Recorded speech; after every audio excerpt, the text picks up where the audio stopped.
welcomed the clandestine cases. Rain pattered lightly on the gabled roof of Lavender House, a solitary Victorian estate on the outskirts of much Benham. The owner, Miss Celia Harwood, a retired stage actress known for her eccentricities, had been found dead in her attic room, locked from the inside. The discovery was made by her housekeeper, Mrs. Prowse, who had grown worried when Miss Harwood failed to come down for her evening sherry. No sign of forced entry, no open windows, and most strangely, a phonograph still playing, faintly in the background when the door was finally broken down. The cause of death: a single wound to the back of the head, delivered with something blunt. Yet nothing matching the wound was found in the room. And beside her body lay a small porcelain figurine of Poirot. The melancholy clown cracked along the base.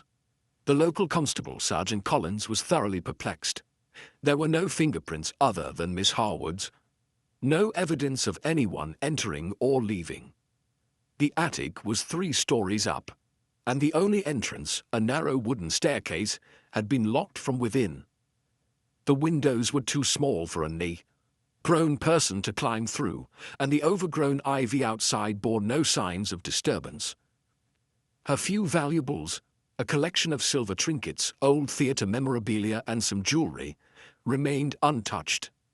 Her will, updated only 2 weeks prior, left everything to her niece Judith, a quiet, respectable young woman who taught piano at the village school. Judith, upon hearing the news, collapsed in a daze. She had been seen at the village fair all day and had several witnesses to confirm her presence. She arrived at Lavender House pale, her eyes wide with disbelief, and refused to enter the attic.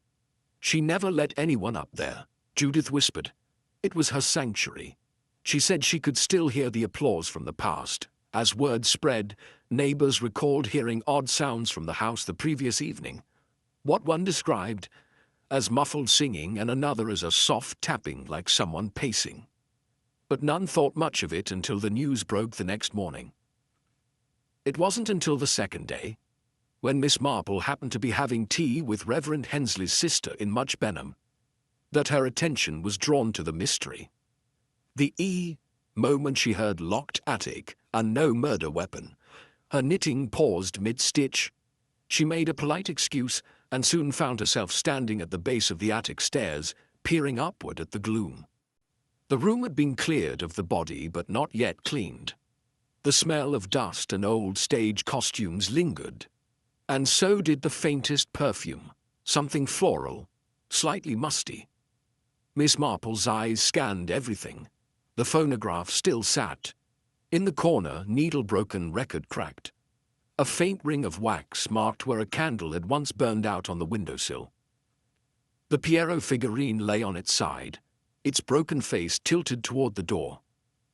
Miss Marple examined the window frame, painted shut long ago, but the candle wax told another story. "Who," she murmured, "burns a candle in a sealed attic during the daylight?" Her gaze fell upon the collection of theatre props, including a collection of masks, feather boas, and a heavy curtain draped across one wall. She tugged at it gently. Behind it, only brick. But something in the air changed, a slight difference in the temperature, perhaps. She noted it silently. Back downstairs, she asked Mrs. Prowse about the candle. Miss Harwood often said she saw things more clearly by candlelight, the housekeeper said, though her voice trembled. She was a theatrical soul, ma'am. Would dress up at night, pretend she was back on the stage. It frightened me sometimes hearing her speak lines in the attic as if to a crowd. "And Judith?" Miss Marple asked. "Oh, she rarely came by," said the house gave her the chills, especially the attic. Said she always heard something whispering up there, like breathing in the walls. The coroner had ruled it blunt force. Trauma, delivered from behind. No one had seen anyone enter or exit. No fingerprints, no weapon, no motive beyond the inheritance. It all pointed to the classic locked room riddle. Yet Miss Marple remained quiet, her thoughts weaving themselves together with practiced delicacy. It was later that evening, seated by her fire with a cup of cocoa, that she recalled something Celia Harwood had once done in her acting days, a key production of The Moonlight Whispers, a psychological play involving a woman who fakes her own haunting. She remembered reading about it in the Times, for Celia had received praise for her chilling performance. In that play, the character used a hidden trapdoor to simulate ghostly movement, trickery of staging, smoke and mirrors, dramatic deception. The next morning, Miss Marple returned to the attic, this time with the Reverend's groundskeeper and a small crowbar. She pointed to the corner beneath the phonograph and had the man pry gently. Within minutes, they discovered what the police had missed: a loose floorboard concealing a narrow shaft leading to the storage crawl space above the second-floor ceiling. It was tight, too narrow for anyone large, but just enough for someone slender and determined. At the end of the shaft, wedged between the boards, lay a rusted old wrench stained at the edge. Miss Marple looked at it grimly. "There's your missing weapon," she said. But the real twist came when she requested a search of Judith's belongings, particularly her piano stool. Inside the cushion stuffing was a folded piece of paper, one of Celia's letters, never sent, in which she threatened to change her will again, citing Judith's continued requests for money and accusing her niece of sour resentment and greed. Miss Marple did not declare guilt outright, she merely observed. Judith, when confronted, said she'd never seen the letter. She claimed innocence. Her alibi was solid, her reaction tearful. But there were holes, small ones. The kind Miss Marple knew how to notice. The attic door had been locked from inside. But if someone had hidden in the crawl space, waited until the door was locked, and then emerged silently before striking, it wasn't impossible. Especially if that someone had a key or access to the attic from another hidden route. The mystery remained tight, confounding, and without full resolution. But now there were whispers about Judith, whispers that stirred through the village like the ones in Celia Harwood's attic, soft and suspicious. And Miss Marple, who had once played whist with Celia Harwood in their youth, sat quietly with her teacup watching the village, knowing that truth, like smoke from a candle, eventually finds its way out of the cracks. Rain continued to cling to the windows of Lavender House as if reluctant to let go of the secrets inside. The constable had taken the broken figurine and the wrench into custody, but Sergeant Collins still seemed uncertain of the narrative forming around the tragedy. Judith had returned to her modest cottage at the edge of town under heavy eyes from neighbors, though no formal charges had been brought. Miss Marple, however, remained unsettled, not because of what was known, but because of what was subtly off in the room, like a note slightly out of tune. And it was precisely such faint discordances that drew her interest. The morning after the wrench was discovered, Miss Marple visited Collins at the station under the pretense of offering a few biscuits from her kitchen. She placed the tin gently on his desk, and then, quite naturally, began asking after the official findings. The sergeant, used to her friendly persistence, shared what little he had. No new fingerprints, no sign of forced entry, and the autopsy showed Celia Harwood died quickly. One decisive blow, no defensive wounds. "And you're confident about the time of death?" she asked, stirring her tea thoughtfully. He nodded. "Sometime between 6 and 8 that evening, likely closer to 7, the doctor says. That's when the record was probably still spinning, and the candle would have burned itself out by midnight at the latest." Miss Marple set her cup down and asked a curious question. "Has anyone examined the stage costumes thoroughly?" Collins raised a brow. The trunk was opened, but no signs of disturbance. Seemed mostly sentimental old theatre wear. "Yes," she replied mildly. "But theatre is built on illusion. Hidden compartments, quick changes, masks concealing masks. I wonder if we're looking at this scene too literally." That afternoon, with Collins's reluctant blessing, Miss Marple returned to Lavender House accompanied by Dr. Hayworth, the retired physician who had once attended Miss Harwood in minor ailments, and still carried a fondness for the old woman. He admitted Celia had suffered from bouts of dizziness, but never anything alarming. They ascended to the attic once more. This time Miss Marple took her time. She ran her fingers over the surface of the vanity table, pausing at the makeup kits. Rouge pots, false eyelashes, grease paint, stage glue, all neatly lined up. Yet there was one item that looked oddly out of place, a bottle of theatrical adhesive with dried residue near the cap, smeared along one edge as if used in haste. Held it up to the light. "Dr. Hayworth, would you say this is typical for someone like Miss Harwood?" The doctor examined it. She'd not used anything like this in years. Her last stage performance was decades ago. Arthritis made it difficult for her to apply. "Fine makeup," Miss Marple set it down gently. "And yet someone applied spirit gum, recently I'd wager." She turned toward the curtain again, the one draped uselessly across a blank brick wall. This time she examined its hem, fingers tracing the inner edge. A small snag caught her attention. Fibers stuck to a hook behind the curtain. She plucked them gently. Feather strands dyed pink from a boa, perhaps, or a costume. But no such item had been found in the room during the initial sweep. Downstairs, Mrs. Prowse was wiping teacups when Miss Marple asked if anyone had ever worn costumes. "Recently, oh heavens no," the housekeeper replied. "Miss Harwood kept those locked. She'd say the magic was in their memory, not in their use." "And did anyone have a key besides her?" Mrs. Prowse frowned. "Only one other that I know of. Judith had it long ago. But Miss Harwood said she never returned it. There was some unpleasantness after Judith borrowed an old opera coat for a school play." Judith again. Miss Marple did not rush to conclusions, but she made note of how a forgotten key, a touch of stage glue, and missing feathers created a more troubling picture than the official inquiry suggested. She requested one more look at the eye, crawl space, where the wrench had been found. This time, she brought a small mirror and candle. Lighting it carefully, she positioned the mirror to reflect inside the shaft.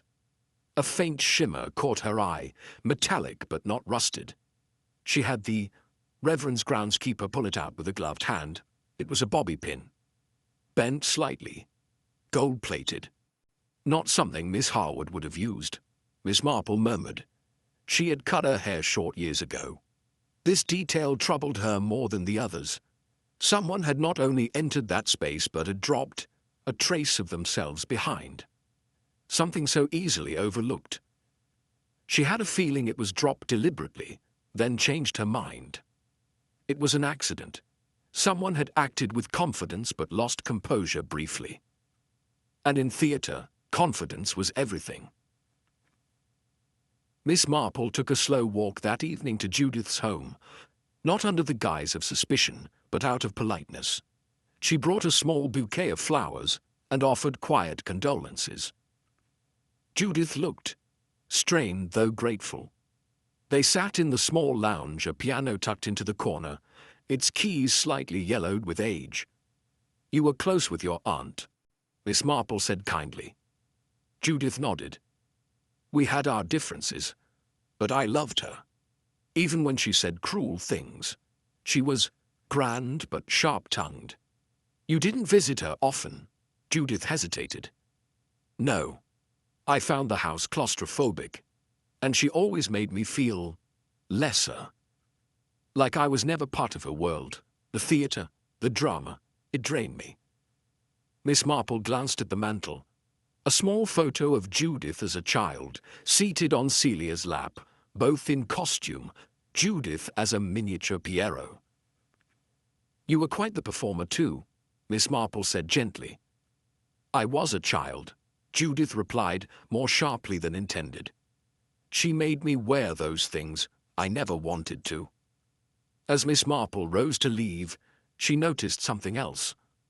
A drawer in the writing desk half open. Inside, something glittered faintly.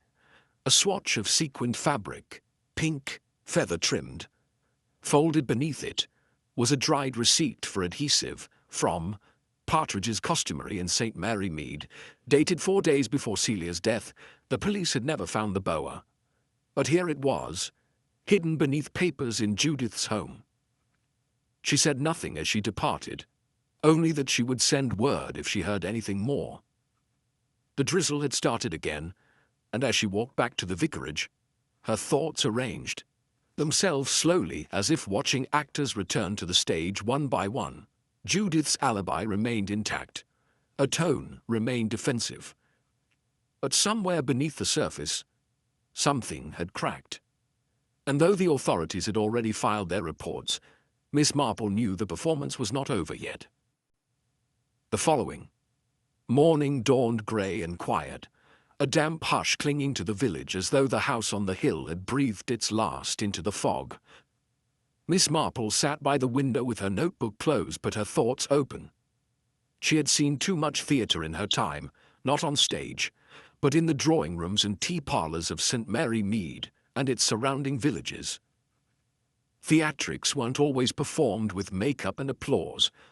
Sometimes they wore the face of grief or silence, or a smile too carefully shaped. She returned to Lavender House just as Sergeant Collins was preparing to speak again with Mrs. Prowse. The housekeeper, flustered by renewed interest, looked worn thinner than usual, her apron more crumpled than pressed. She welcomed them reluctantly, waving them toward the parlour.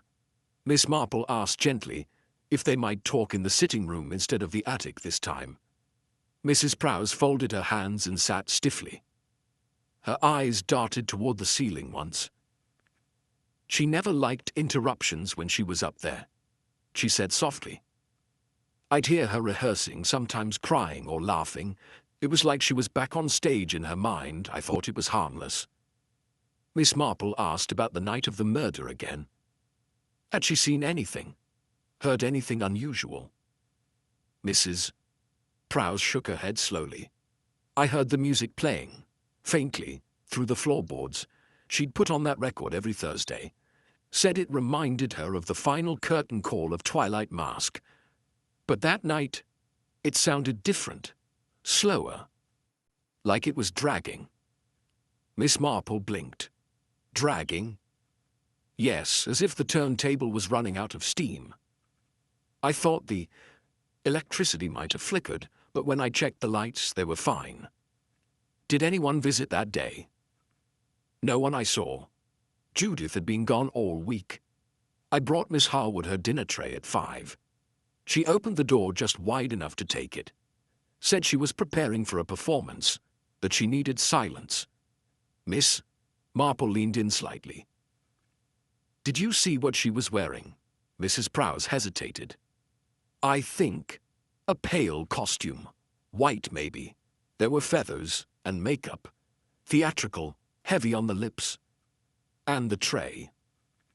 I found it the next morning. Untouched.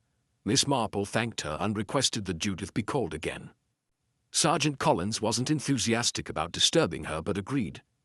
She arrived just after 11, bundled, in a wool coat despite the mild air, her face pale but composed. I've already told the constable everything, she said. I don't know what more you want. Miss Marple smiled gently. We just want to clarify a few details. It seems your aunt was expecting someone that evening. Does that surprise you? Judith shook her head. She always acted like someone was watching her. Like her audience never left. But she had refused visitors, even you. She didn't trust people. She claimed they were waiting to steal her spotlight. That's why she never let anyone in the attic. Except someone came anyway, Miss Marple said lightly. Someone who knew how to enter without being seen. Judith looked uneasy. Are you suggesting I? No, my dear, Miss Marple said softly. Only asking if you know who else might have wanted something from her. Judith bit her lip. You've already looked into the will. Yes, I inherit. But I didn't ask for it. She told me she'd leave it to me years ago. Then again last month. And she wrote it down. But she also wrote an unsent letter accusing you of pressuring her.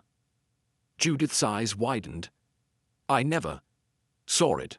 I didn't pressure her. She was always dramatic, She said things she didn't mean. I visited less because it became exhausting. Miss Marple nodded slowly. Judith's voice was calm, but there was a flicker, barely noticeable, when the letter was mentioned. A tightening in her throat that suggested not surprise, but recognition. Sergeant Collins then called in Martin Prowse, the housekeeper's nephew. He worked as a handyman in the village and had helped Celia repair floorboards in the attic a few months earlier. He was tall, lean, and carried the air of someone trying not to look worried. Miss Harwood was good to me, he said, plainly, paid well. Bit odd, but always polite. Miss Marple asked if he'd been near the house the day of the murder. I was working the Roberts roof, he replied.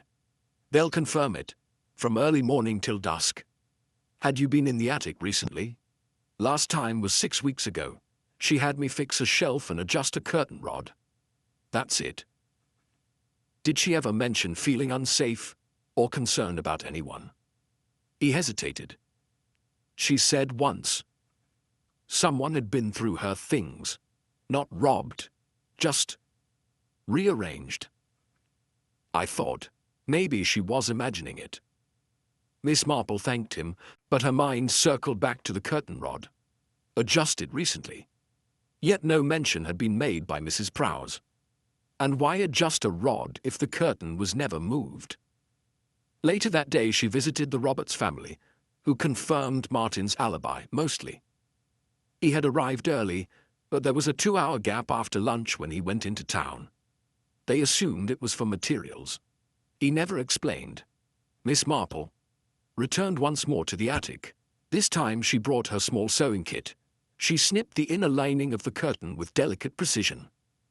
Out slid a narrow folded paper, a theatre program, Twilight Mask, 1928. But across the title page were fresh fingerprints in stage makeup. At the bottom, in ink faded with time, was a note. For my final performance, only those who know me best will understand. She carried it downstairs and handed it silently to Collins. We've been watching this like it's a burglary, she said, but it's a performance, an ending. And someone in this village understood the script better than we thought. That evening, she took tea with Reverend Hensley, but her mind was miles away. The curtain rod, the glue, the boa, the forgotten key. Everyone told a different story, but the one who had lied best had said the least. The curtain was about to rise on the second act, and Miss Marple had seen enough to know the spotlight was falling somewhere it hadn't before.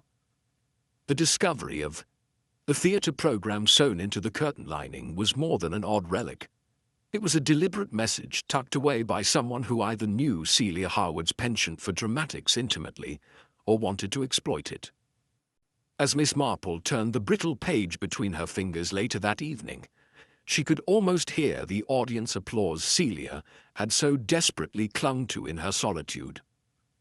Only those who know me best will understand, the inscription read, and that line echoed like a whisper from the grave. It was not meant for the public. It was meant for someone specific. Someone who would return. Someone expected. The next morning, Miss Marple paid a quiet visit to the local theatre archives housed in the back of the town hall. With the help of a bespectacled clerk named Miss Tibbs, she unearthed a brittle collection of playbills and cast listings from the late 1920s.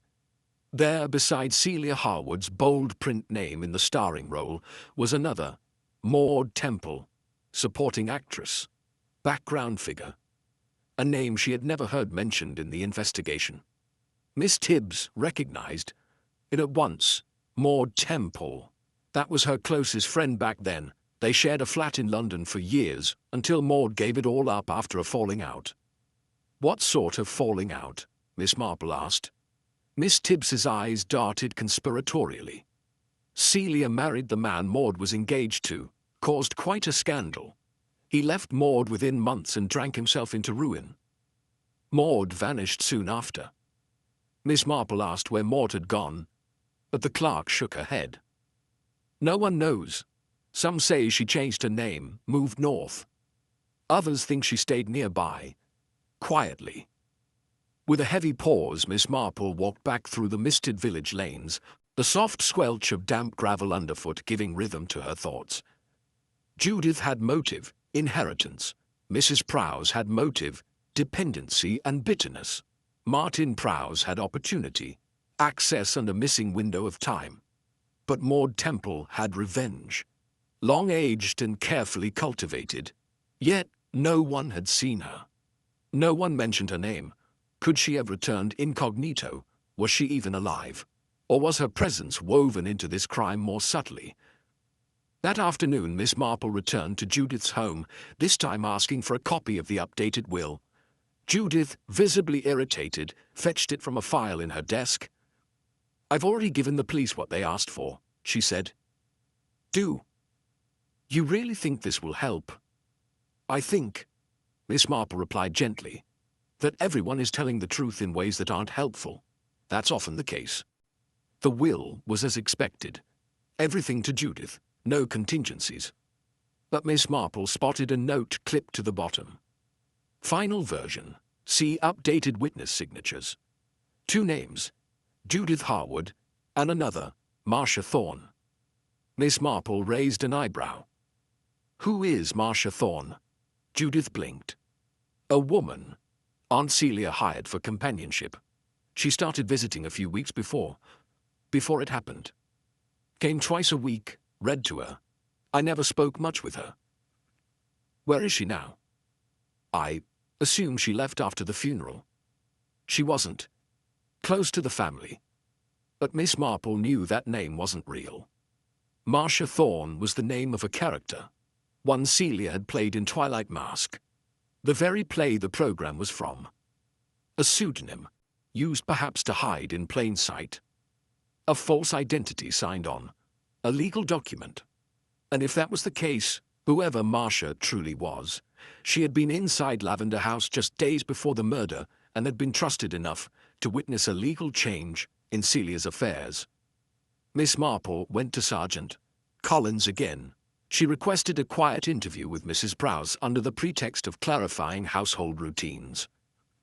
As they sat in the parlor, Miss Marple casually asked when she had last seen the companion Marcia Thorne. "Oh, she was very quiet," Mrs. Prowse said. "A tall woman, stern. Always wore gloves, only stayed an hour or so, came on Tuesdays and Fridays, had a faint limp.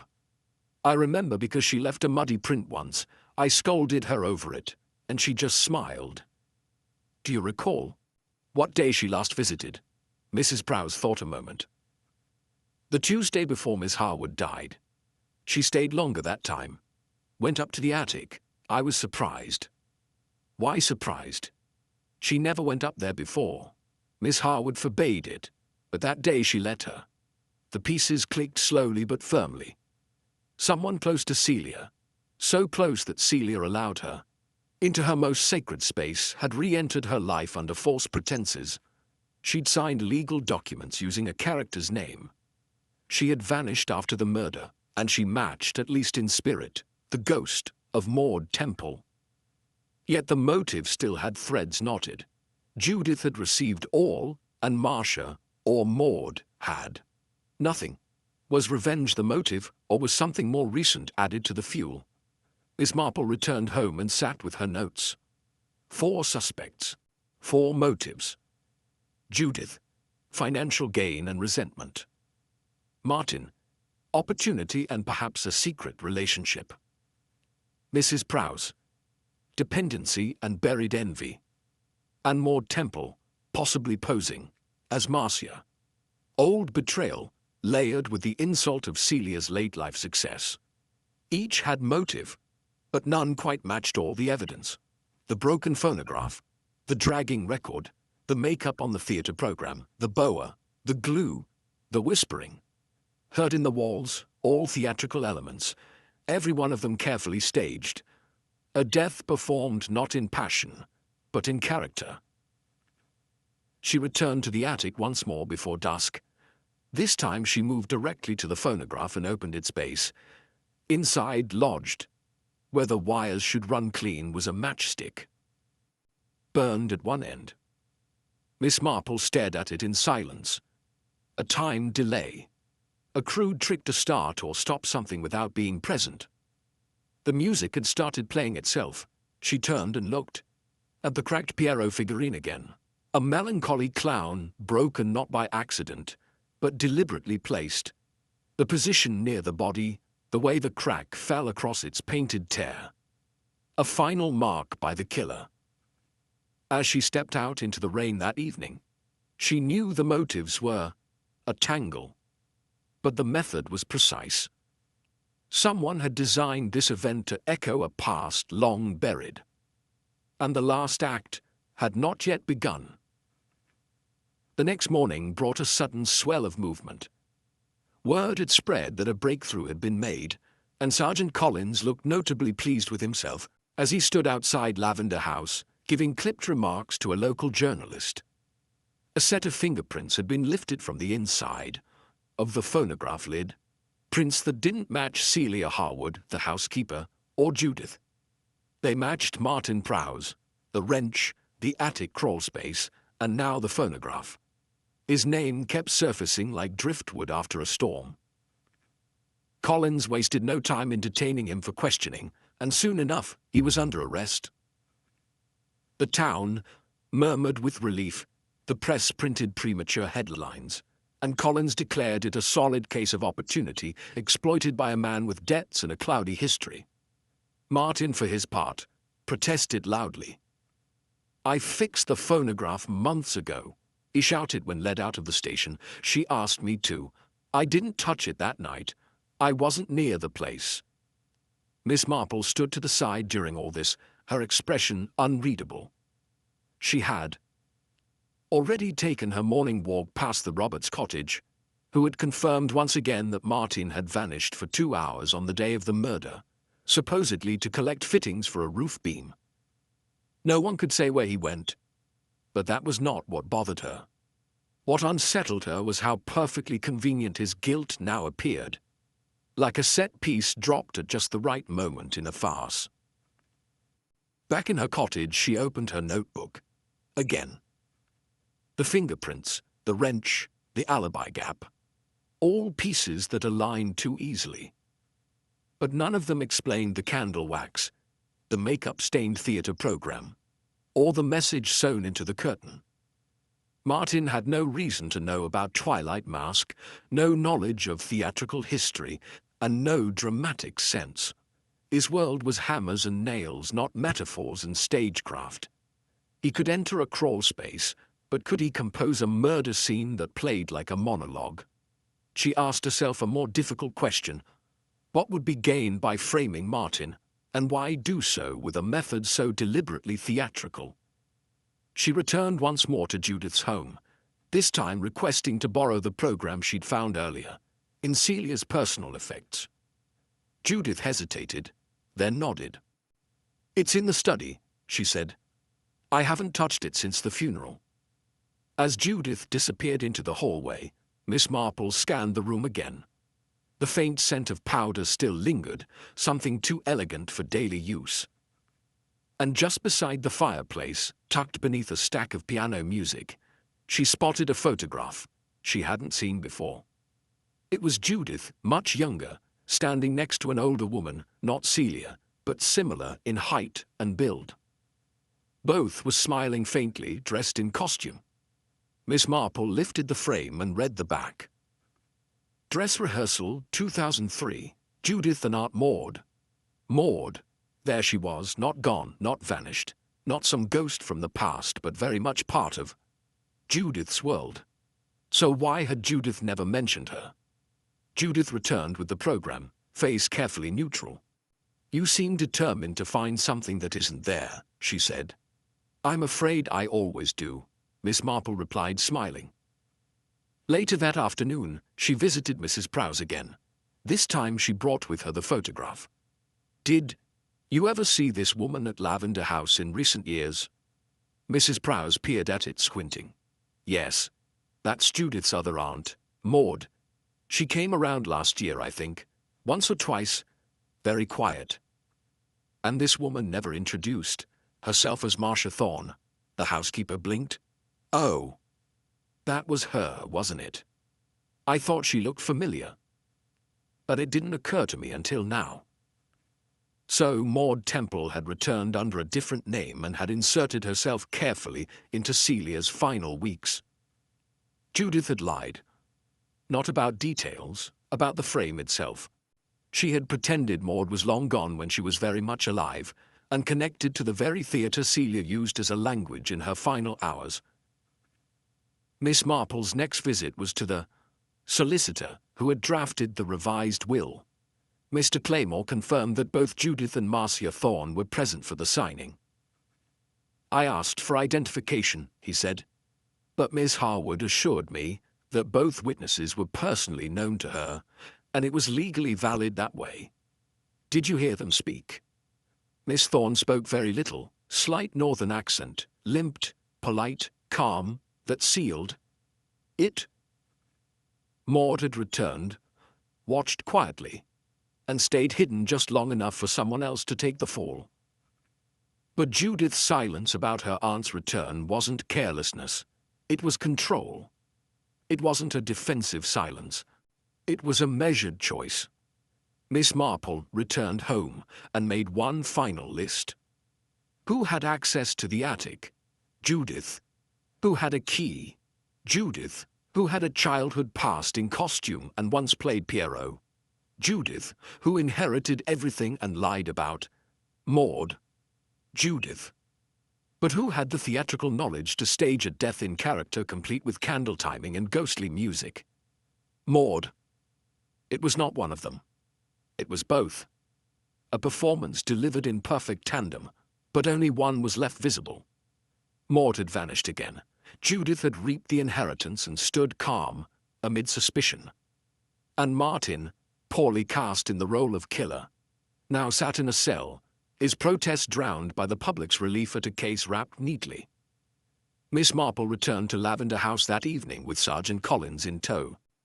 She asked to examine the crawl space again, and this time she crawled further than before, brushing her hand along the back wall. Her fingers touched canvas. Not a weapon. A mask. A stage mask, pale with red-painted lips, used in a production of Twilight Mask. Miss Marple turned to Collins. This was never Martin's world, but someone knew exactly how to leave a trail for him to follow. Because the real killer, or killers, needed the audience to look the other way. Collins hesitated. But the fingerprints can be planted, or left behind deliberately. A man who repaired a phonograph months ago wouldn't think to wipe it clean, but someone with theater in her blood would know exactly where to touch, and where to leave a mark. The case, it seemed, was far from over. And someone somewhere was watching, waiting to see if their curtain call had fooled the crowd. That evening, Miss Marple sat quietly by the fireplace, the ticking of her mantel clock the only sound in the room. Outside, the sky bruised into dusk, and inside her mind circled around a single question.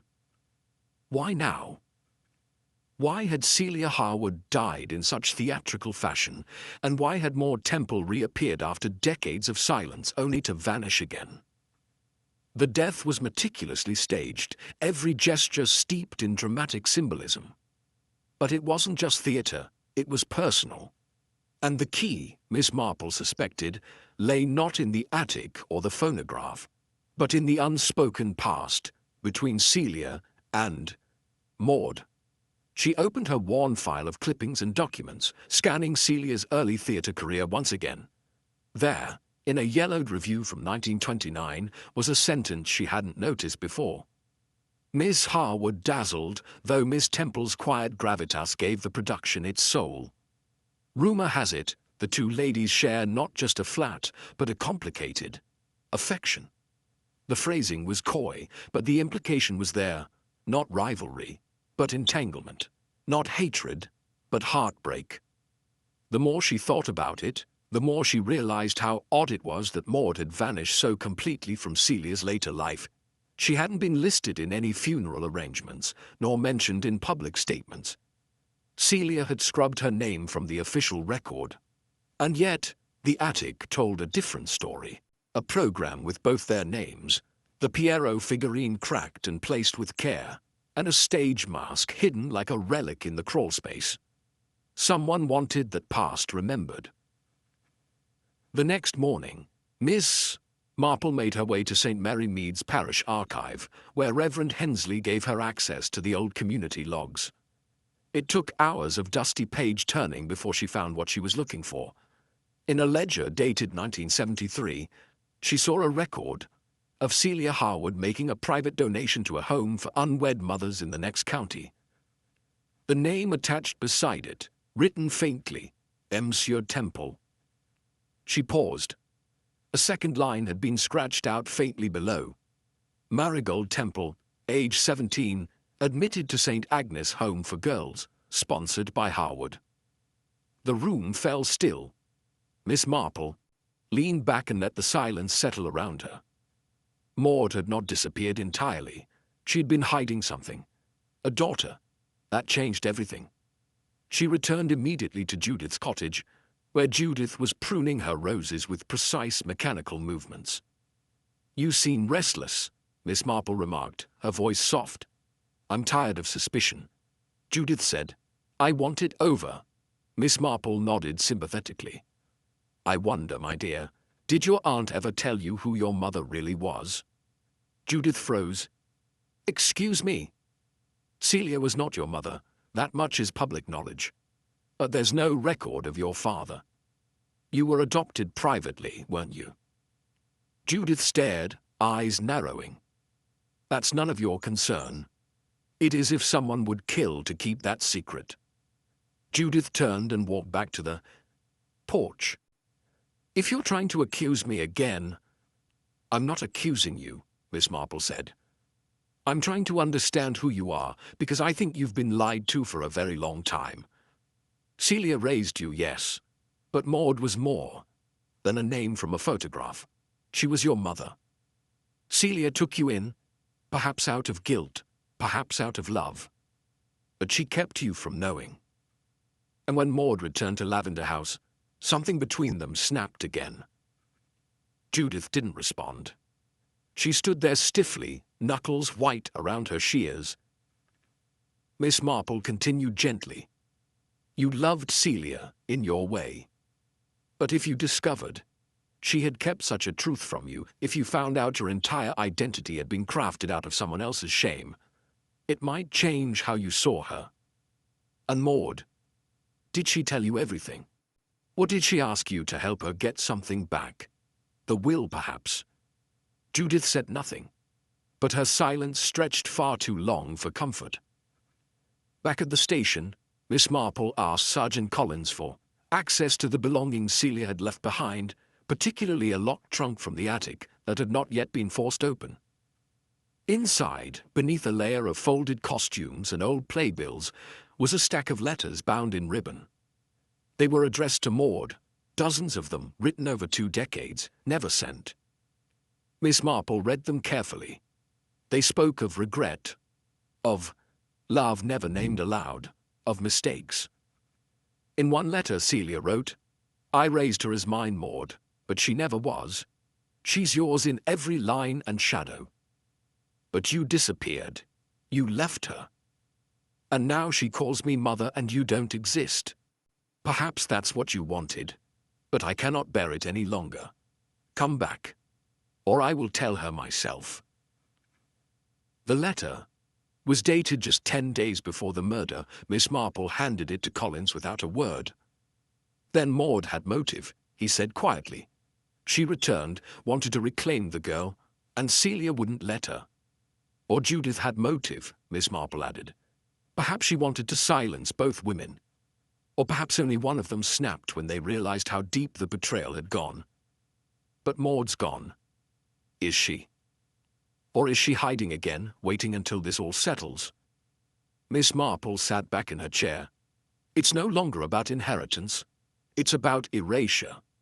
Maud was erased by Celia. Judith was raised in a lie.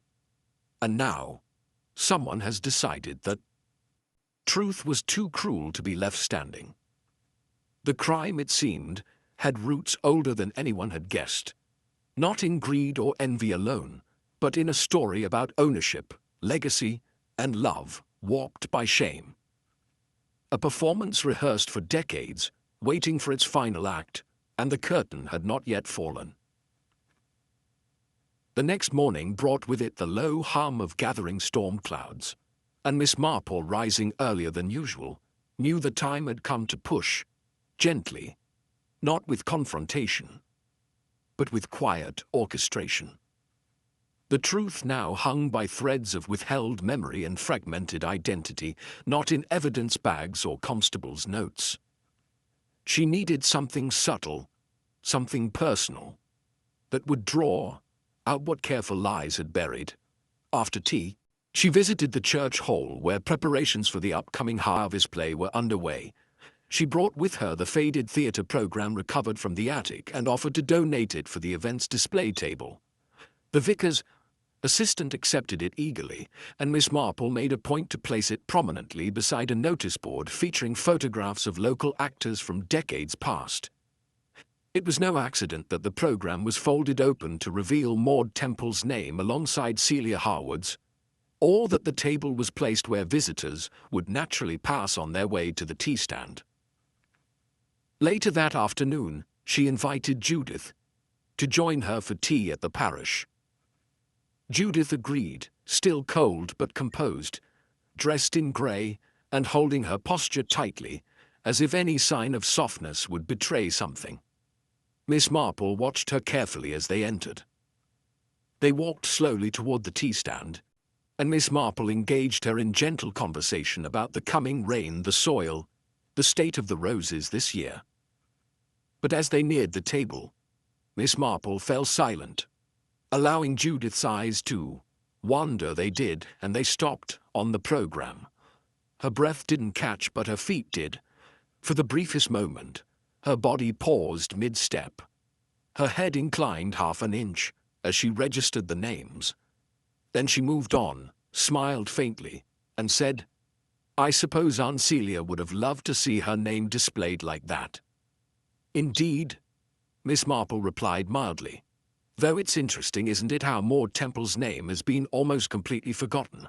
She was quite respected in her time." Judith nodded slowly, though her eyes had dulled. She was never quite as bright. "Perhaps not as public," Miss Marple said, "but they shared quite a bond, you know, not just on stage, in life." Judith was quiet, her fingers wrapping tighter around her teacup. "I suppose that's history now." Miss Marple changed the subject easily and ended the meeting with grace. But she had seen enough. Judith's reaction had not been one of discovery. It had been one of recognition. And more than that, it had been the strained performance of someone suppressing memory. But memory had a way of bleeding through, especially when tied to emotion. And that pause, the half-step, the flicker of tension, was a crack in her curtain. For Mom, next step required care. That evening, Miss Marple invited Mrs. Prowse to join her for supper, knowing the housekeeper's long loyalty to Celia, but also her underlying unease in recent days. Over vegetable soup and warm bread, Miss Marple broached the topic carefully. "Did Judith ever mention Maud to you as a child?" Mrs. Prowse hesitated, then nodded. "Once, I think. She asked if her mother had written. I didn't know what she meant. She was 7 or 8, said her mother wasn't the stage one, but the quiet one with the sore leg. I thought she'd imagined it. But you told Celia?" "Yes." She was furious. "Told me never to bring it up again." "So Judith knew," Miss Marple said softly. "Even back then, something." The next morning, Miss Marple visited the florist and had a simple bouquet made, white chrysanthemums, Celia's favorite.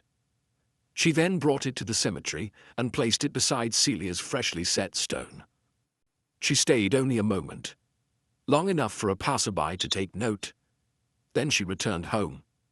It took until the next afternoon for Judith to appear at the cemetery. Miss Marple didn't follow, but Collins did, discreetly. He watched from behind a headstone as Judith stood silently by the grave. Then she removed a folded paper from her coat and placed it beneath the flowers. Collins waited until she had gone, then retrieved it. It was a letter. In it, Judith had written, "I told you I didn't want to know. But you told me anyway. You said you owed me the truth. Then you locked yourself away and started playing that dreadful music like it was some final act. You thought telling me would fix it. But it ruined everything. I hated her for leaving me. And I hated you for pretending all those years. When Maud came back and tried to make it right, she didn't even say sorry. She said it was my turn to forgive. I couldn't. I won't." Miss Marple read the letter that evening. It was not a confession. It was something more complicated. Resentment transformed into silence. Guilt bound in dignity. It confirmed what she had suspected. Celia had revealed the truth shortly before her death. Maud had returned, hoping to reconnect. Judith had been caught between them, one mother who raised her with performance and manipulation, and one who abandoned her and reappeared with expectations and excuses. The murder was not just about money or revenge. It was about identity, fractured by omission. But there remained one final crack in the deception, and Miss Marple knew how to find it. She wrote a letter herself, addressed to Marcia Thorne, care of Judith Harwood. In it, she enclosed a copy of one of Celia's unsent letters to Maud. No accusations. Just the words Celia never dared post. "I have loved you longer than either of us can admit. And Judith is not just yours or mine. She is both our grief and our legacy." 2 days passed. Then a letter arrived. No return address. A single page, unsigned. "You are clever, but this is not a stage play and there will be no applause. What was taken from me cannot be restored, not by Celia, not by the girl. I said goodbye once. I will not do it again. Let her have the house, the lies, the name. I am finished with them all." Miss Marple folded the page and locked it in her drawer. A quiet admission, not of murder, not directly, but of presence, of guilt, of pain, left to rot too long in the wings. The deception had cracked, not under pressure, but under the quiet weight of memory unearthed. Now, the last act could begin. 2 days after the letter arrived, quiet, unsigned, bitter in its finality, Miss Marple sensed a shift in the air around. The investigation. The rhythm of the village had slowed to a hush, as if Lavender House's shadows were beginning to bleed into the lanes and hedgerows of Much Benham. People spoke less freely now. Those who once speculated openly about Judith's inheritance or Martin's guilt now avoided names altogether. Something was tightening. And then, quietly, something snapped. It began when Sergeant Collins sent for Miss Marple in the early morning. The letter Judith had left at the cemetery, her own unguarded words, now arguably the most direct emotional evidence of motive, had gone missing from the evidence cabinet. Collins swore he had locked the drawer himself. Only he and Constable Greaves had access, but when he opened it again to prepare a report, the envelope was gone. The other contents remained untouched. Photos, scene sketches, inventory lists. Only the letter was missing. Collins paced the station, red-faced with frustration. There's no record of anyone entering. No sign of forced drawers. Greaves says he didn't touch it. Miss Marple said nothing for a long moment. Then she looked at him steadily. Someone knew what was in that letter, knew it wouldn't convict, but would unravel what little control they still had. "You think Judith took it?" "She didn't know it had been recovered," Miss Marple said. "No one did save us." Collins froze. Unless the person who took it has eyes inside the station." The implication hung heavy between them. Miss Marple returned home and sat at her writing desk, rereading the anonymous reply she'd received days earlier. She thought of the phrasing, Cold but pained, articulate but weary. Let her have the house, the lies, the name. That sentence hadn't been written for legal eyes. It had been written to exercise something. But if the writer thought the game was over, the vanishing letter proved otherwise. Someone was still protecting something, and they were no longer passive. She decided to visit Judith again, but this time with no questions, only company. Judith answered the door, looking sharper than before, her expression guarded but not hostile. She invited Miss Marple in with a glance, and they sat beside the fireplace, where the autumn wind made the curtains flutter. "There's something very final about losing a home," Judith said suddenly, as if picking up a conversation that had never started. "Even when you inherit it. It doesn't feel like it belongs to you, it just feels left behind." Miss Marple nodded gently. "Especially if it carries memories that were never yours to begin with." Judith looked at her. "Is this about Maud?" "No," Miss Marple said kindly. "It's about you, and how frightening it must be to discover that everything you thought was built on truth was instead constructed like a play, carefully, line by line." Judith's face flickered. "She told me out of guilt, said I deserved to know, but she didn't say it kindly. She said it like she was handing me a burden." "Did you speak to Maud afterward?" Judith hesitated. "Yes, once. She wanted to explain. I didn't want to hear it." "And did she ask you for anything?" "No. She just wanted me to call her mother." Judith stood and crossed to the window. "I couldn't. I wanted to, but I hated her for waiting so long." Miss Marple rose and placed a hand on the armrest of the chair. "Someone stole your letter to Celia from the constable's drawer." Judith turned, startled. "Why would they do that?" "Because it speaks of what happened in that attic in ways no other evidence can. Not directly, but emotionally. It reveals the fracture." Judith stepped back, visibly shaken. "I didn't even know they had it. But someone did. Someone who feared it might shift the balance." Later that afternoon, Miss Marple met with Collins privately. She asked to see the logbook of station visitors for the past 48 hours. There were only a handful of names. The postman, 2 locals delivering paperwork, and, unexpectedly, Mrs. Prowse, the housekeeper, signed in as delivering Celia's personal diary to complete the inventory. "She was alone?" Miss Marple asked. Collins nodded. "Grieve stepped out to help with the traffic matter. She was here 5 minutes. I thought nothing of it. Because she's invisible," Miss Marple said softly. "She moves like furniture. No one thinks twice." They visited Mrs. Prowse that evening. She greeted them with her usual stiffness, but welcomed them in without question. Miss Marple asked gently if she might see the diary she had brought earlier. "I didn't keep a copy," Mrs. Prowse said, confused. "I dropped it off, as requested." "But did you happen to see a letter?" "Folded, left in the drawer. I wouldn't have touched anything else," she said quickly. Miss Marple looked around the room. Her eyes paused on a framed photo of Celia on the mantel. Tucked behind it, barely noticeable, was an envelope. She stepped forward. Mrs. Prowse froze. Miss Marple reached for it, pulling it free without resistance. It was Judith's letter, intact, now folded twice over and watermarked by a ring of teacup moisture. "You read it," Miss Marple said calmly. Mrs. Prowse sat down slowly. "I didn't take it to destroy it. I thought it would ruin her. She's all that's left. You've known since the beginning. I saw Maud leave the house that night," Mrs. Prowse whispered. "Just before I found Celia.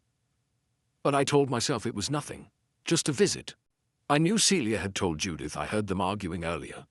Voices raised, both of them saying things I couldn't bear to repeat. And you cleaned up. I took the boa from the bin. I burned it. I wiped the table. I didn't want Judith to be accused. She's been through too much. Miss Marple said nothing. She turned the letter in her hands. But protecting someone doesn't change what they did. It only delays what they'll have to face. Mrs. Prowse didn't cry. She just lowered her eyes and said, "It wasn't Judith. It wasn't Maud either. It was what they meant to each other. That room was too full of broken truths, and Celia never gave them space to mend."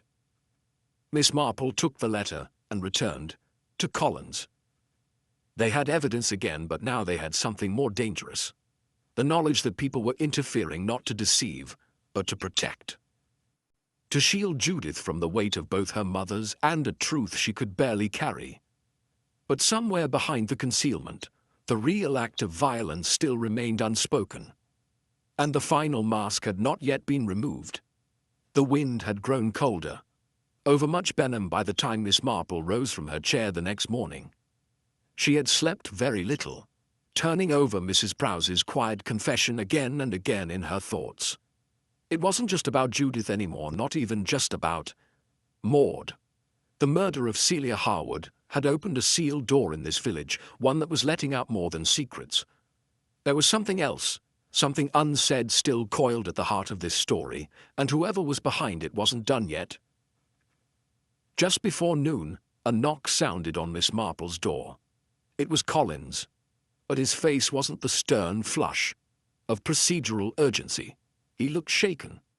"There's been another incident," he said, voice tight. "Judith's gone.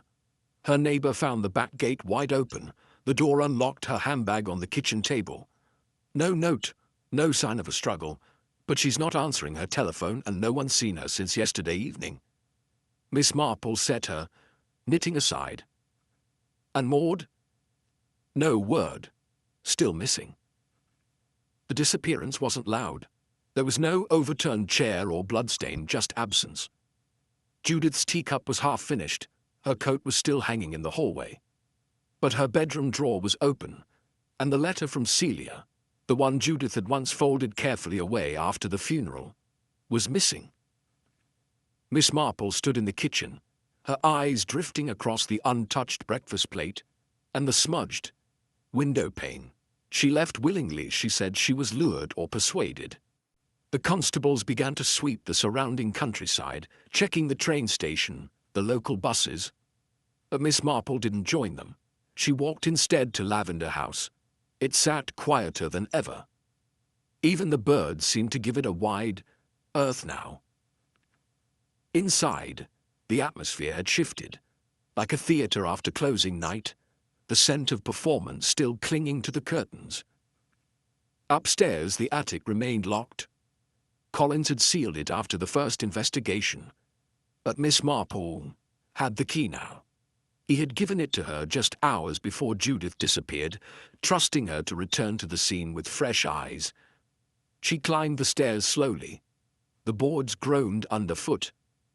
When she opened the attic door, dust swirled in the stale air, and the old phonograph sat exactly where it had been found.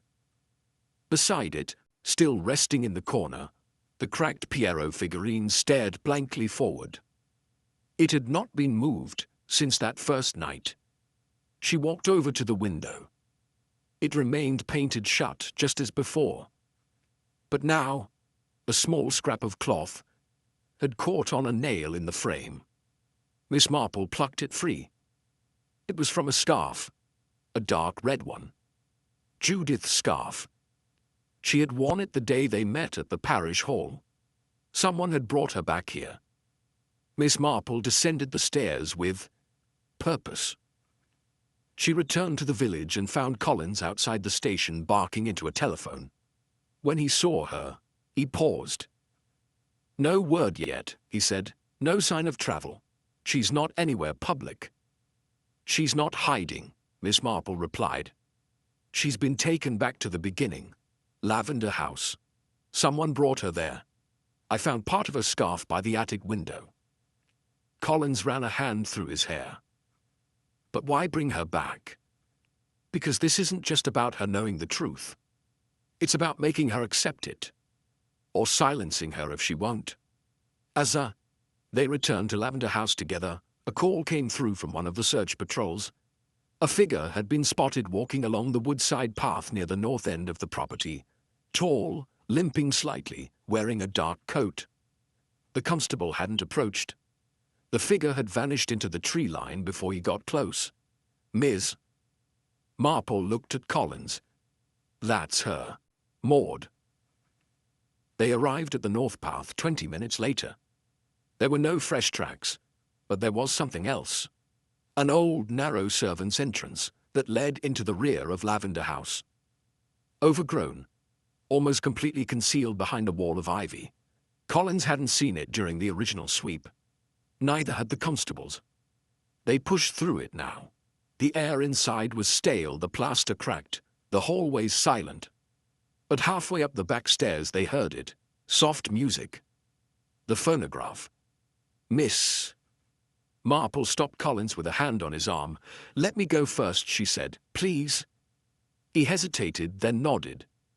She moved quietly, climbing the last steps to the attic door.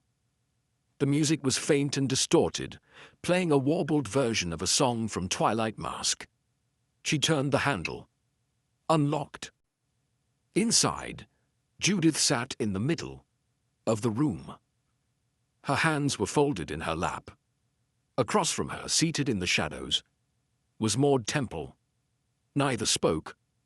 Miss Marple stepped inside. "Judith," she said softly. Judith turned. Her eyes were damp, but she didn't look frightened. She looked hollowed out. "I asked her to bring me here," she said. Maud didn't move. "I found the letter from Celia again," Judith continued. "The one where she said I wasn't hers. I needed to hear Maud say it to me, and she did. She told me everything, about the play, about the baby, about how she gave me up so Celia could shine. She didn't do it to shine," Maud said, her voice brittle with age. "She did it because I asked her to. I was ashamed." "You were ashamed of me," Judith whispered. "I was ashamed of myself," Maud said. "You were never the shame." Miss Marple stepped between them gently. "Why now, Maud? Why return after all these years?" "Because Celia wrote me. Said she was going to tell Judith. She asked me to come back. She wanted to do it together." Maud looked down at her hands. "But then I saw how Judith looked at me, like a stranger, and I couldn't stand it. I left. I didn't even stay to help explain. And when Celia died, I thought it was my fault." Judith looked at her. "You didn't kill her." "No," Maud said. "But I left her to face it alone." Collins stepped into the doorway. Neither woman flinched. "We've been chasing suspects," Miss Marple said. "But it was never a murder built on planning. It was an explosion. Celia told the truth and—" Judith snapped, or Maud couldn't bear the confrontation and stormed out, or Celia collapsed from something none of us expected. "But she didn't collapse," Judith said, her voice low. "She turned her back to me. She said, 'You owe me your life.' And I don't remember picking it up. I just remember the silence after. She was on the floor. I didn't plan to. I just couldn't breathe anymore." No one moved. The record spun on. Miss Marple knelt beside her. "You were handed a life you never asked for, from two women who loved you, but never knew how to share you. You lost yourself in the theater of their choices. But Judith, that doesn't excuse what you did." "I know," she said. "I know it doesn't." Maud's tears fell quietly.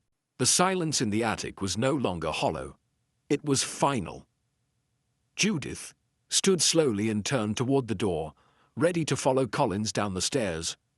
But Miss Marple remained for one last moment, looking at the Poirot figurine on the floor. One final performance, delivered without applause. The fog had settled, thick over Much Benham as Miss Marple walked back to her cottage. Judith was under police protection now, her mind clear but weighed down by the burden of what she had done. Maud, too, had been questioned, but she had faded back into the shadows, retreating once again into a life hidden from the world. The mystery, it seemed, was nearing its end, But something about the sequence of events still gnawed at Miss Marple. The pieces were nearly in place, yet there was something she couldn't quite see, something small, a detail buried in the chaos. That would explain the final shape of this puzzle. Her thoughts drifted back to the scene in the attic, Judith's strange calmness when she spoke of her mother's death, Maud's reluctance to face her past. The letter Celia had written to Maud, so full of guilt and confession, yet never sent. But more than anything, it was the faint echo of something in the room, something that had been mentioned in passing, something that had seemed insignificant at first. It was the phonograph. When she had first examined the attic, Miss Marple had been struck by the oddness of it. The phonograph still playing faintly, the music slowed and distorted, like something was dragging it. But when she'd looked closer, she hadn't thought to question why it was playing at all. The record had been cracked, the needle broken. And yet, when she had first entered, it had been running. It wasn't until later, as she sat in her cottage replaying every moment of the investigation, that it struck her. The phonograph was the key to everything.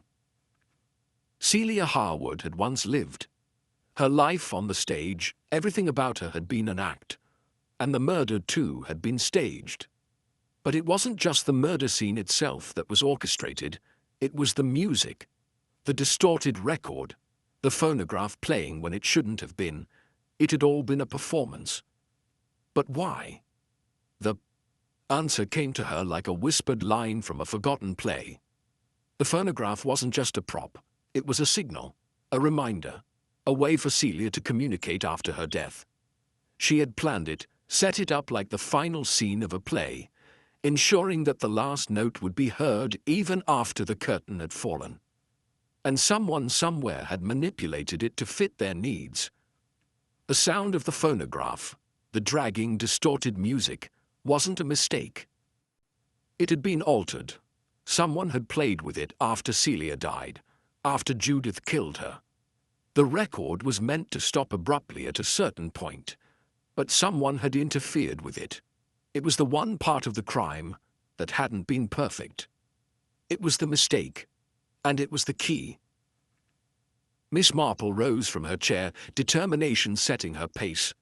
She had been so focused on the emotions, the motives and the lies that she had missed the true pattern hidden in plain sight, the pattern of control. Celia had been a woman obsessed with keeping the spotlight on her own terms, even after death. The phonograph was a part of that control. It had been rigged. Someone had altered the mechanics of it, ensuring it played in a way that drew attention to the crime and to its performer. The next day, Miss Marple returned to Lavender House one last time. She moved deliberately through the rooms, her eyes scanning for anything that might have been overlooked. It wasn't the attic this time, but the living room, where Celia had spent her final days. She paused in front of the phonograph, now silent, the needle resting in its groove. It was then that she saw it, a small, almost invisible scratch on the side of the machine, just beneath the turntable. A scratch that had been made recently, not from wear, but from force. Someone had tampered with the phonograph, pressing something into the casing. Miss Marple crouched and examined it carefully. The scratch wasn't accidental, it was deliberate, and it had been done with the knowledge of how the machine worked. She ran her fingers along the edge of the phonograph, feeling for any hidden compartments. She pressed lightly, and to her surprise, the side panel gave way, revealing a small hidden compartment. Inside, wrapped in a faded piece of cloth, was an old photograph. The edges were torn, the image faded with time. It was a picture of Celia and Maud, taken in their youth, both women in costumes. But there was something else, something strange. The photograph had been taken during a performance of Twilight, Mask, and Celia was holding a prop, a white feathered boa. Miss Marple's heart skipped. This was the missing boa, the one Mrs. Prowse had mentioned burning. Celia had kept it hidden here, alongside the phonograph. Why? Because it wasn't just a prop, it was a piece of her past, a piece of her performance. And then it hit her.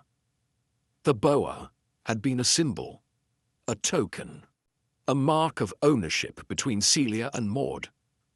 And now it had been hidden away, out of sight, just as Celia had hidden the truth from everyone. The pattern was clear now.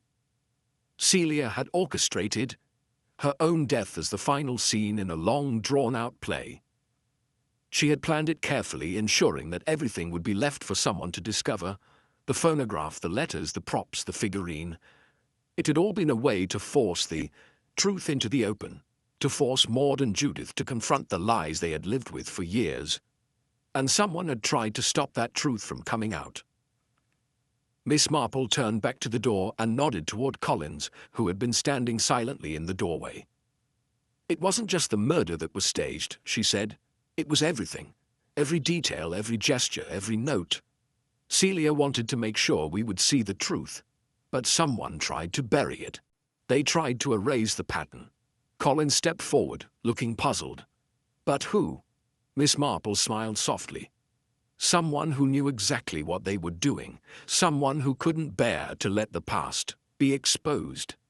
Someone who is still hiding." The final act had yet to play, but the truth was no longer hidden in the shadows.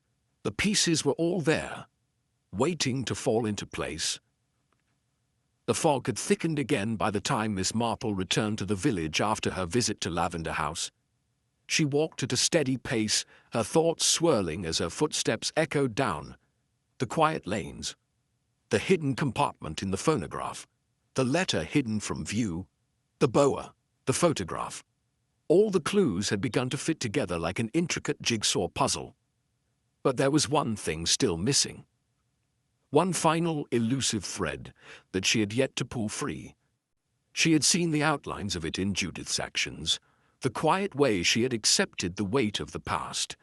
But it wasn't until she had seen the photograph, the old remnants of a life that no one had truly understood, that she had begun to see the depth of the tragedy.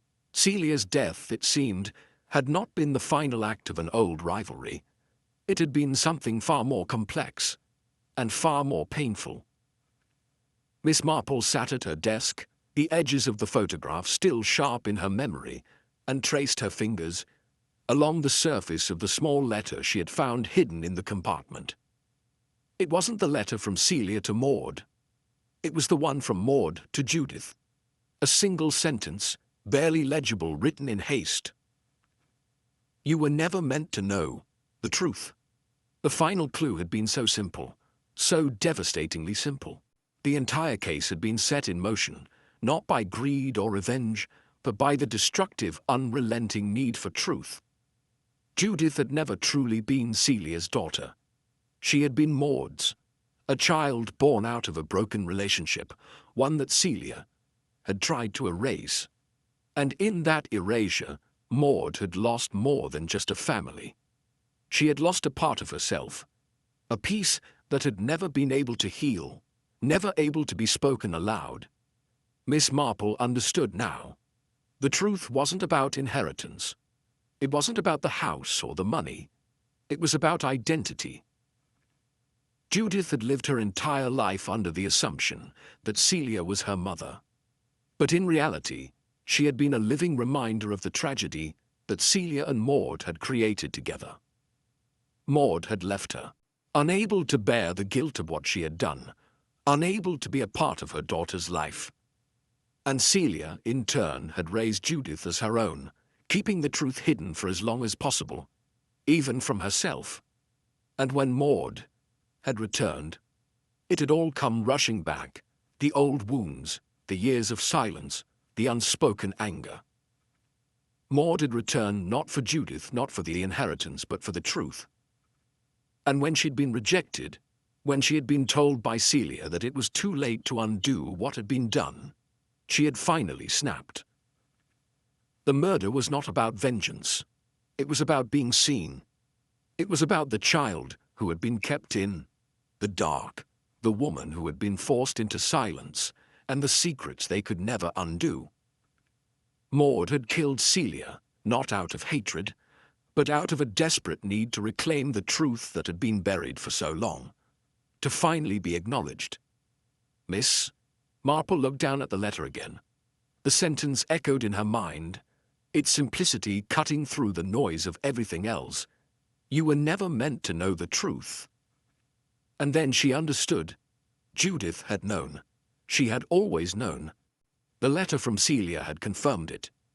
Judith had been the one to make the choice. When she found out, she had taken the truth and buried it, just as Celia had buried it before her. She had protected herself from the knowledge of who she really was. She had allowed herself to believe that Celia was her mother, that Maud had never existed, that her identity could be crafted out of someone else's past. But in the end, she couldn't escape it. The true motive wasn't about revenge. It wasn't about the inheritance. It wasn't even about the years of silence. It was about self-destruction, the desperate need to break free from a past that had been forced upon her. Maud had returned because she couldn't bear the weight of what she had lost, and Judith had taken that same weight and crushed it under her own shame, unable to accept that her entire life had been built on a lie. The investigation had never been about discovering the killer. It had been about understanding the complexity of the emotions that had led to that death. Celia had been a victim of her own need to protect her family, and Maud had been a victim of her own choices. Judith, too, had been a victim, but of a past she had never been able to face. The crime wasn't about the moment of death. It was about the years that had led to it, and the pain that had festered, unnoticed, until it could no longer be contained. Miss Marple stood and went to the window, watching as the fog began to lift. The village was waking up, the mundane sounds of daily life returning. But in her heart she knew that the quiet had been shattered. The pattern had emerged. The truth had been revealed, not just in the words written, but in the lives that had been spent in silence. The case wasn't solved yet, but the pieces had fallen into place. The true killer wasn't Maud or Judith. It was the truth itself, the one thing that had been buried so deeply that no one had been able to see it. Until now. And now, Miss Marple realized, there was only one thing left to do. The final act had not been played yet, but the stage had been set, and it would be her turn to bring it to its close. The fog had lifted by the time Miss Marple walked back toward Lavender House for the final time. The weight of the investigation, the twisted motives, the buried emotions, all of it had settled within her, like a long-held breath. There was no need for haste, no need to rush. Everything had fallen into place, as it always did when the last, crucial detail emerged from the shadows. She had known from the moment the letter had been found, from the instant Judith had realized the truth that had been buried for so long, that the final confrontation was inevitable. Judith had been the key all along, her acceptance of the truth, her rejection of it, and the tragic realization that no matter how much she tried to bury the past, it would always rise again. Maud, too, had played her part, a victim of her own choices and the unbearable weight of the life she had left behind. But the real tragedy was that Judith had never truly known who she was, and when she finally discovered the truth, it was too much for her to bear. Miss Marple had watched carefully as the pieces fell into place. She had observed Judith's reactions, her silences, and the way she had quietly withdrawn from everyone around her. She had seen the cracks, the moments of hesitation when Judith realized the weight of what she had done. But Miss Marple also knew that Judith was no fool. She had to have realized by now that she had nowhere to run. There was nowhere to hide from the truth. The confrontation would come soon. Miss Marple was sure of it. When she arrived at Lavender House, she found the front door slightly ajar, as if inviting her in. She stepped inside, her steps echoing in the silent hall. The house was still as it had been when she first visited. Only now it felt like something had shifted, like a final piece was about to be moved, and the game would finally end.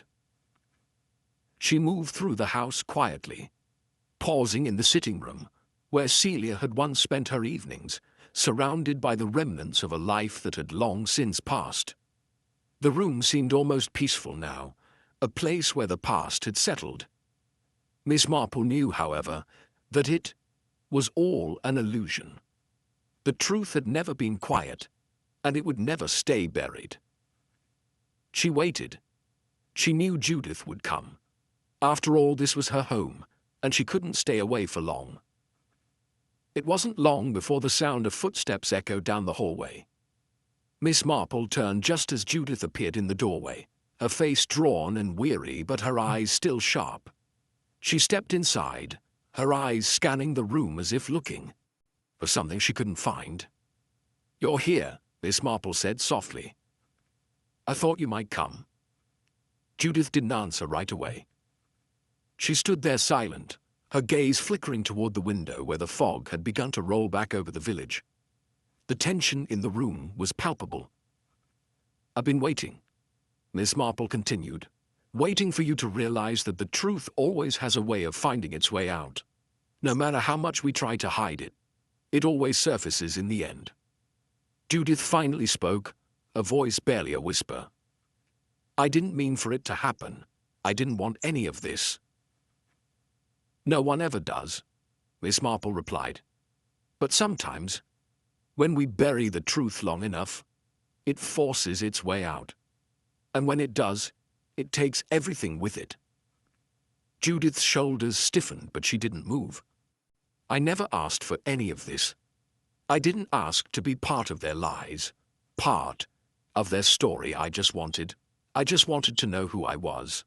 "You know now," Miss Marple said. "You've known for some time. The letter Celia wrote to Maud was just the beginning. You knew you weren't Celia's child, but you couldn't bear to face the reality of it, so you buried it, pushed it away, until it all became too much." Judith's eyes flickered with something close to panic, but she remained still. "I didn't kill her," she said, her voice breaking. "I didn't want to kill her. I just couldn't bear to know the truth." "No," Miss Marple agreed. "You didn't kill her, but you helped bury the truth. And in doing so, you sealed her fate. You allowed Maud's return to be the catalyst for something that had been waiting for years. But now, Judith, you don't have to hide anymore. You can face what happened." For a moment, there was only silence. Judith stood frozen, as if trying to process the weight of everything Miss Marple had said. Her hands trembled, her breath shallow. "I never wanted to hurt anyone," Judith whispered. "But I did. I kept the lie going, and now it's all falling apart." Miss Marple took a step forward, her expression kind but firm. "It's not too late. You can face the truth now. You can make things right." The room seemed to close in around them as Judith's shoulders slumped. She took a deep breath and looked up at Miss Marple, the resolve in her eyes starting to crumble. "I didn't mean for it to go this far. I never meant to hurt anyone. But when Maud came back, when she demanded to be a part of my life again, I couldn't stand it. I couldn't stand the thought of her replacing Celia. I had to stop her." Miss Marple nodded slowly, her eyes softening. "And when Celia died, it felt like everything was coming undone. The past was no longer something you could hide. It wasn't about money, was it? Or revenge? It was about who you were, who you really were. And it was too much." Judith let out a strangled sob, her shoulders shaking. "I just wanted to be loved. I wanted to know who I was, and I didn't care who I hurt to get it." Miss Marple's voice was calm as she spoke. "Judith, it's not too late. You've been living in the shadow of a lie for so long. But now, you can step into the light." Judith wiped her eyes, her expression a mixture of relief and despair. She seemed to collapse inward, the weight of her actions pressing down on her. For a moment everything seemed to hold still. The room was heavy with the gravity of the confession, the truth finally exposed after so many years of silence and secrets. And then, slowly, Judith spoke again, her voice barely a whisper. "I'm sorry. I'm so sorry." The weight of the room shifted as Miss Marple nodded, her expression resolute. "Now, we face the consequences." Judith turned toward the door, the burden of the truth finally lifting from her shoulders. But her steps were slow, heavy. She was leaving the room where it had all begun, where the final pieces of the puzzle had finally come together.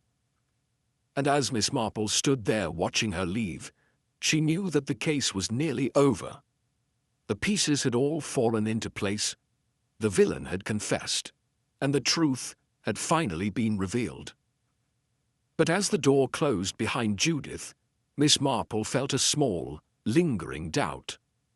The truth was powerful, but sometimes the consequences were far more complicated than anyone could anticipate. The sound of Judith's retreating footsteps was barely audible over the quiet murmurs of the village. Miss Marple stood at the window, watching as she disappeared into the fog, her small figure swallowed by the morning mist. The investigation had reached its conclusion, or so it seemed. Judith's confession, the broken ties, the unspoken weight that had been lifted, all of it had come together like a final curtain falling. The case, in its most apparent form, was closed. Yet something lingered in the back of Miss Marple's mind, like a note slightly out of tune that would not fade away. The pieces fit, but there was a faint dissonance, a feeling that the final chord hadn't been struck yet. It wasn't just Judith who had been caught in the web of secrets and lies. Someone else had played their part too, silently moving in the shadows. Someone who hadn't been as visible as the others. Later that day, Miss Marple received a call from Sergeant Collins.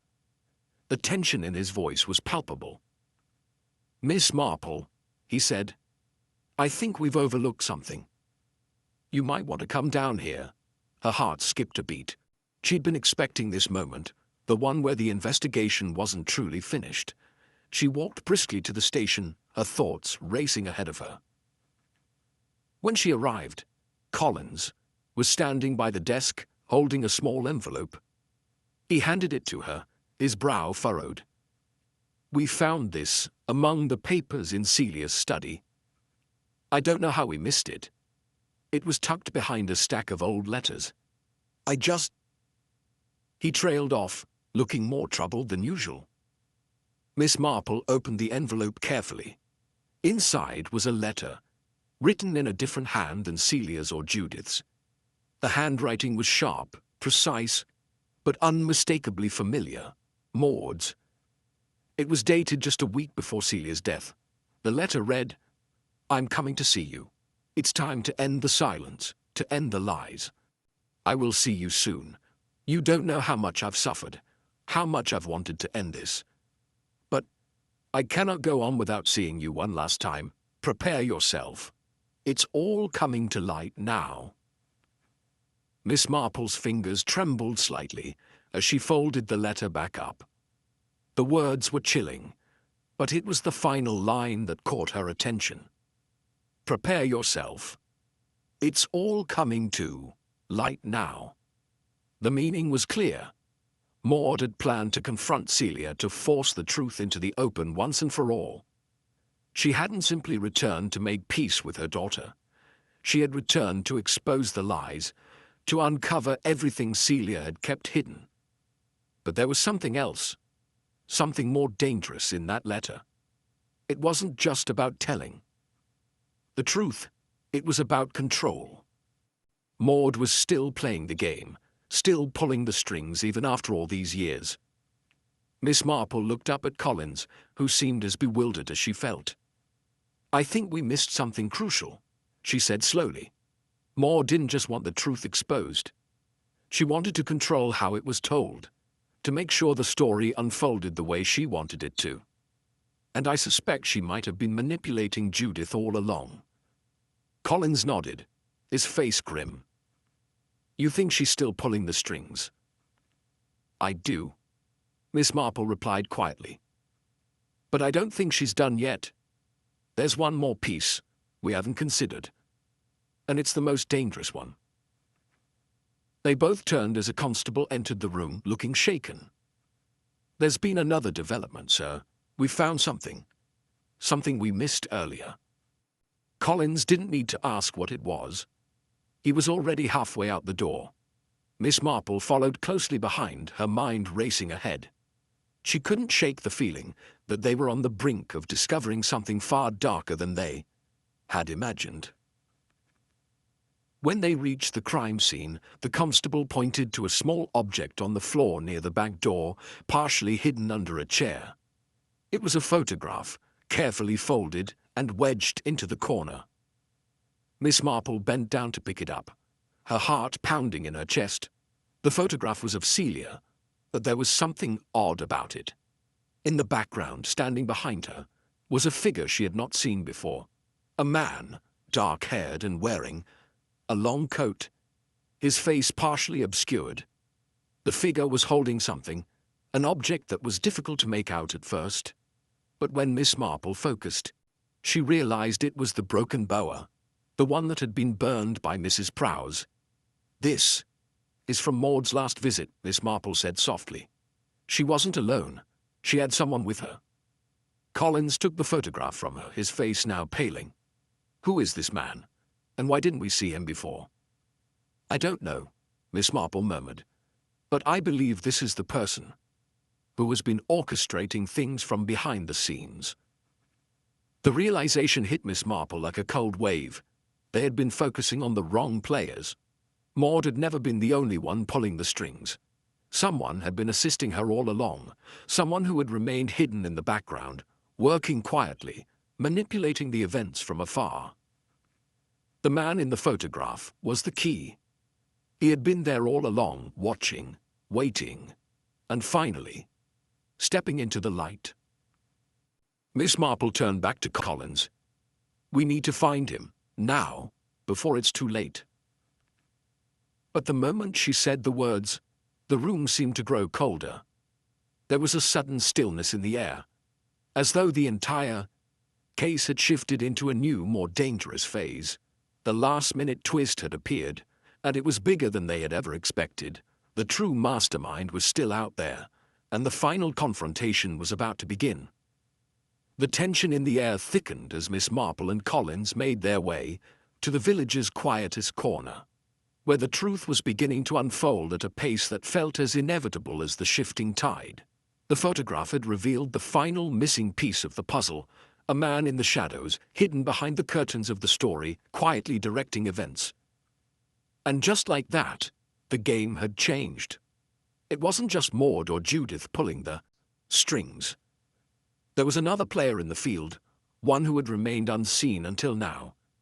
The man in the photograph, the one standing behind Celia, had a presence that spoke volumes even in his obscured form.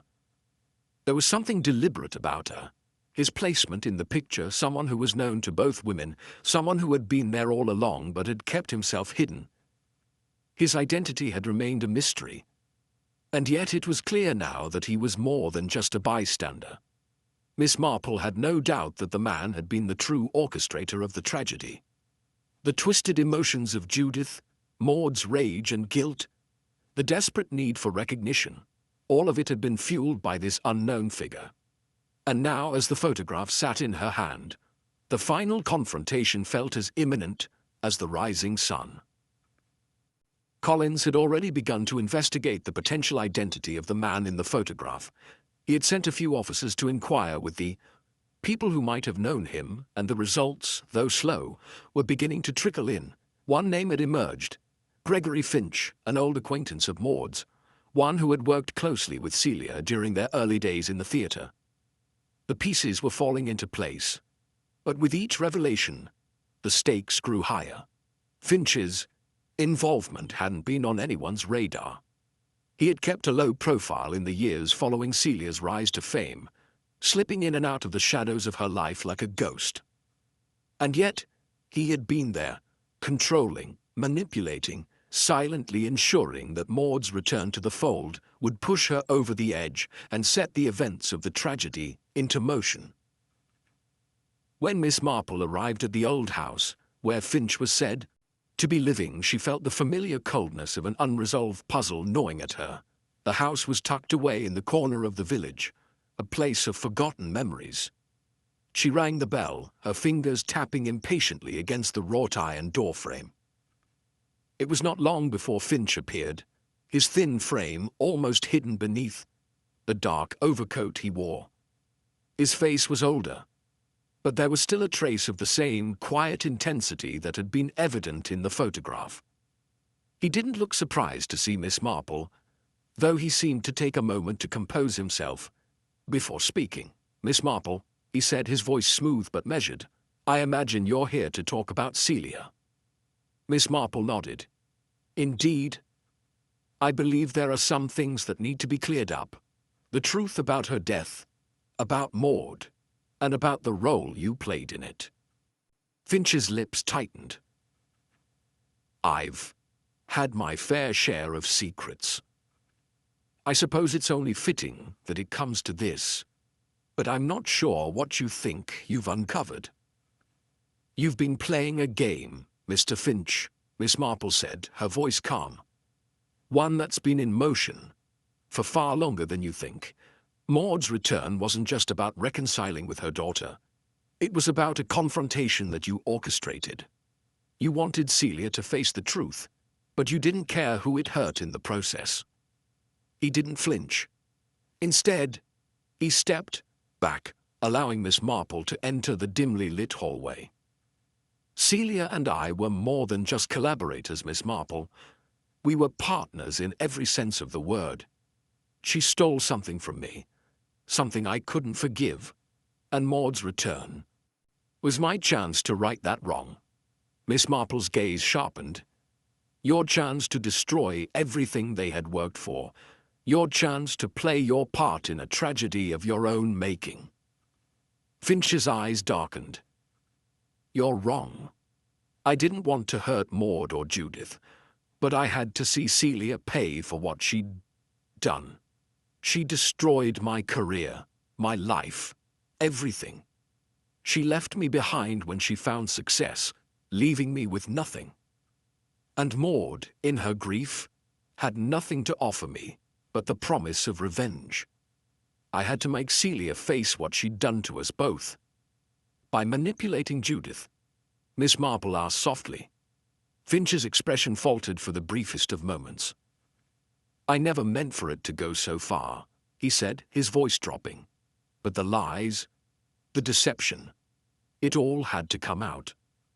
I couldn't bear the thought of Celia getting away with it, living her life while the rest of us suffered." Miss Marple's eyes softened, but only slightly. "You don't understand, do you? You thought you were playing a game trying to control the narrative. But in the end you lost, just like everyone else. Because the truth, however ugly, however painful, can't be controlled." Finch turned away, his hands trembling. It was never about the money or the legacy. It was about the need to be seen, to be heard. Miss Marple stepped closer, her voice gentle but firm.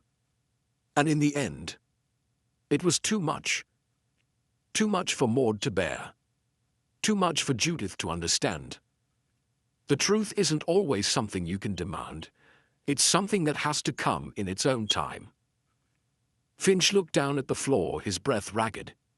He was broken, not by the law, but by his own guilt, by the weight of what he had done. The ideal, final confrontation had not been dramatic, as Miss Marple had expected. There had been no grand confession in the middle of the night, no final escape from the law. Instead, Finch had crumbled beneath the weight of his own truth. He was a man who had spent his life in the shadows, manipulating the lives of those he had once cared for. And now, with nothing left to hide behind, he had to face the consequences of his actions. As Collins arrived at the house to take Finch, into custody. Miss Marple stepped back, watching the scene unfold. She had known all along that Finch had been the one behind the curtain, pulling the strings, ensuring that everything played out according to his twisted version of justice. And now justice had caught up with him. The pattern had been revealed, and the last piece had finally fallen into place. It was over. But as she watched Collins lead Finch away, Miss Marple felt a strange, unsettling silence in the air. The case was solved, the villain unmasked. But there was something in the weight of the moment. Something unfinished. A sense that even though justice had been served, something had been lost in the process. The investigation had been more than just a search for answers. It had been a journey through tangled emotions, broken lives, and a past that could never be fully healed. And now, as the final chapter closed, Miss Marple couldn't help but wonder, had anyone truly emerged from this unscathed? Perhaps some truths, she mused, were meant to remain buried. The rain had started again by the time Miss Marple left the station, the mist curling around her feet like a veil that refused to lift. The streets were quiet now, with most of the town huddled inside, still processing the events of the last few days. Justice had been served, the mystery uncovered, and yet as she walked slowly down the path toward her cottage, a strange unease lingered. Something, some small detail, didn't sit quite right. It wasn't something she could put into words just yet, but it was there, gnawing at her like a whisper in the back of her mind. She had helped unravel the tangled web of secrets, exposing the motives, the lies, and the shadowy figures who had manipulated those closest to them. Maud, Judith, Finch, each of them had played their part in a tragedy that had been decades in the making. And yet, as the investigation had drawn to a close, there was one thing that refused to let go. The photograph. The man in the background. The shadowy figure in the photo with Celia. The one they had only glimpsed through the haze of their investigation. He had never been fully identified, and though Miss Marple had seen a glimpse of his face in the photo, something told her that his role in the drama was not yet finished. He had been there, behind the scenes, a presence that had remained hidden, even as the rest of the story had been brought to light. She felt his absence now, like a space that had yet to be filled. It was as though his story had been left unfinished, a loose thread that had been tied off too quickly. Who was he? What had his role truly been? Had he been a part of this all along, pulling strings from the shadows? Or was he a ghost of the past, someone who had once mattered and now was forgotten? Miss Marple shook her head slightly, banishing the thought for the moment. The case was closed. Finch was in custody. Judith would be given the time and space to process everything that had happened, and the truth had been revealed. But still, as she passed the quiet houses of the village, the questions about that man lingered, like a shadow she couldn't quite shake. She reached her cottage and paused at the door, her hand on the knob. Something stopped her. Something subtle, almost imperceptible. A feeling, like the stillness just before a storm.